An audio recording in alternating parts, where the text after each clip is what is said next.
All right, so we are on part 2 of the C63 debacle. So we were having problems with our yaw rate sensor and getting erroneous codes. So I stripped away the harness. We were pulling on it the other day and pushing on it, and it was coming and going with the CAN signal. So I figured, oh, we probably have a break in the wire because they're a wrapped pair. Probably some damage up here in this little area because it's isolated, it's zip tied down. So didn't think much of it, but come to find out, it's a little more ominous than we thought. So right now we see we have a crazy little signal here that is not a good CAN signal. And you saw yesterday it was coming and going.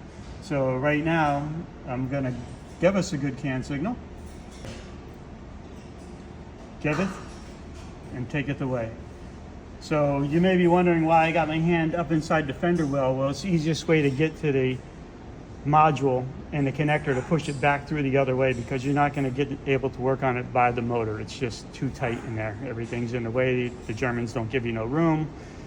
So lo and behold, I'm squeezing the module and it's making the signal come and go.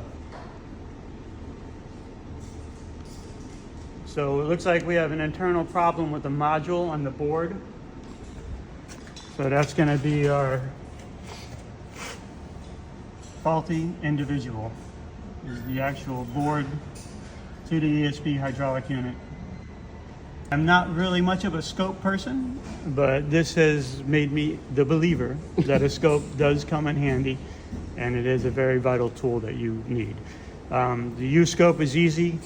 It's inexpensive.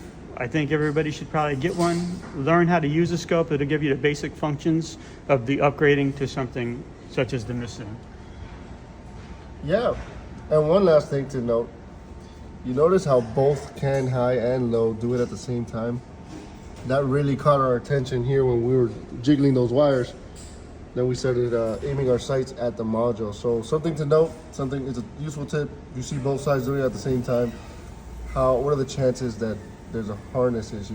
Yeah. Nonetheless, we did our due diligence, we did the testing and got it done. And we are monitoring our power. The other line there is our power and ground. We are monitoring that. We thought we might have had intermittent power and ground going to it and causing an issue as well as the CAN line, but apparently it is actually inside the module. Nice. Thanks for joining us. Goodbye, everybody.